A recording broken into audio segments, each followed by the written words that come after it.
మోకాళ్లలో గుజ్జును పెంచి నొప్పిని తగ్గించి సర్జరీని దూరం చేసే ఫ్రీడమ్ వాక్.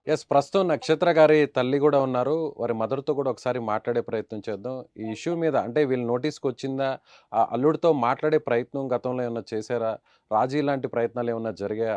ఆమెతో మాట్లాడదాం. నమస్తే అండి. నమస్తే అండి. మేడం, లవ్ మ్యారేజ్ చేసుకున్నారు కదా! ఈ విషయాన్ని మీకు ముందుగా మీ కూతురు ఏ విధంగా కన్విన్స్ చేశారండి? మంచి వ్యక్తి అనే చెప్పుంటారు. బట్ ఇప్పుడు చూస్తుంటే అలాంటి వ్యక్తి, అలాంటి అంటే తనెప్పుడు వుమనైజర్‌తో ఇప్పుడు ఎంత వెంకటేశ్వర ఇబ్బంది స్వామి పడుతుందో మాలేసుకొని మీరే ఫేస్ వచ్చేవాడండి. చేస్తున్నారు. వెంకటేశ్వర స్వామి మాలేసుకొని వచ్చేవాడండి. ఓకే.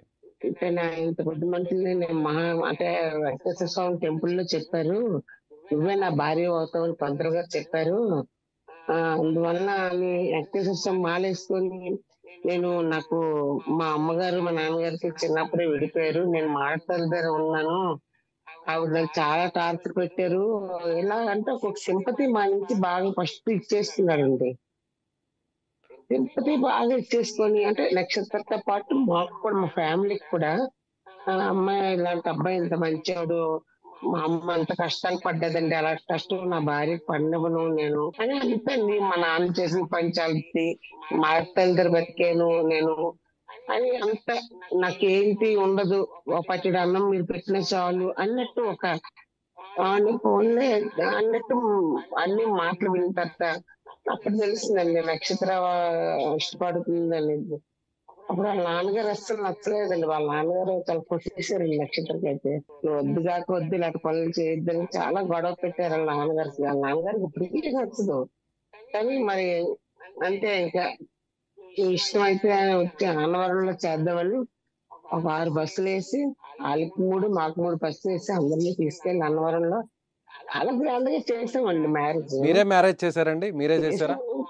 కట్న కానుకలు ఎంతవరకు ఇచ్చుంటారు సుమారుగా? వాళ్ళ సొంత మదర్ చెప్తున్నారు, మీరు ₹1,00,00,000 దగ్గర పెట్టుంటారమ్మా వాడికి, మాకు తెలుసు కదా. సొంత మదర్ కళావతి గారు ఆవిడ పేరు. వాళ్ళ ఇంట్లో వాళ్ళే.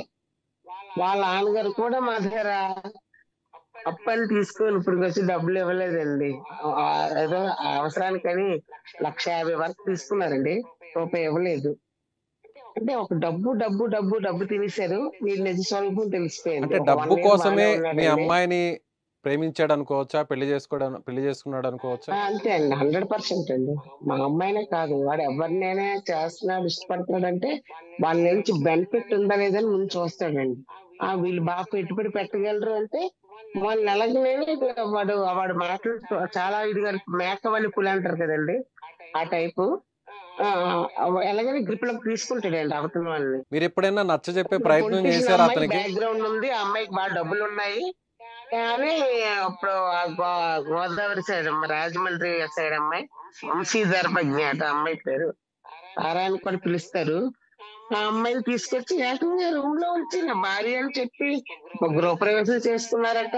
ఆ ఇంట్లో దిగినప్పుడు పూజలు చేసుకొని అక్కడ ఉన్న అపార్ట్మెంట్ వాళ్ళందరికీ నా భార్య అని చెప్తున్నట్టు. అక్కడ పగలంతా పడుకుంటారండి, రాత్రి 7 బయటకు వస్తారు. తల్లిదండ్రులు ఉన్నారో లేదో, తల్లిదండ్రులు అంటే ఒక ఆడపిల్లని ఎలా పెంచుతారండి? నా కూతురు ఎక్కడికి వెళ్తుంది, ఏం చేస్తుందని కనీసం రెస్పాన్స్ లేకుండా ఎలా వదిలిస్తారండి ఈ అమ్మాయికి? వచ్చేసిన ఆంబోతులా వదిలేసింది.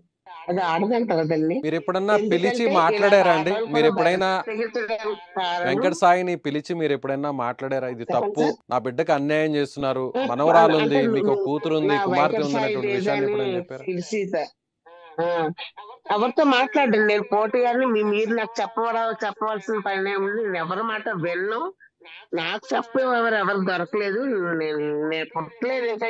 సో నక్షత్ర ఒకటే ప్రశ్నిస్తున్నారు, నాకు ఈ అన్యాయం జరగడానికి, నిజంగా నా భర్త ఈ విధంగా తయారవడానికి కోర్టులు తీసుకుంటున్నటువంటి నిర్ణయాలే అడల్టరీని లీగల్ చేయడం వల్లే ఈ విధంగా నాలాగా చాలామంది బాధితులు ఇప్పుడు రోడ్డు మీద పడుతున్నారని చెప్పి ఆమె ఆవేదన వ్యక్తం చేస్తున్నారు. అలాగే నక్షత్ర తల్లి కూడా నిజంగా నా బిడ్డకు ఎంతో అన్యాయం చేశాడు, తనకు మనవరాళ్ళు ఉన్నప్పటికీ కూడా ఆ బిడ్డ భవిష్యత్తు ఏంటి అనేటువంటి విషయం ఇప్పుడు ప్రస్తుతం అందరూ కూడా ఆలోచింపజేసే విధంగా ఉందని ఆమె చెప్తున్నారు. అయితే ప్రస్తుతం నక్షత్ర లాంటి జరిగినటువంటి అన్యాయం మరొకరికి జరగకుండా ఖచ్చితంగా కోర్టులు కూడా నిర్ణయాన్ని మార్చుకోవాల్సినటువంటి అవసరం ఎంతైనా ఉంది. Thank you so much. Suman టీవీలో మీ పర్సనల్ అండ్ బిజినెస్ ప్రమోషన్స్ కోసం కింది నెంబర్కి కాంటాక్ట్ చేయండి.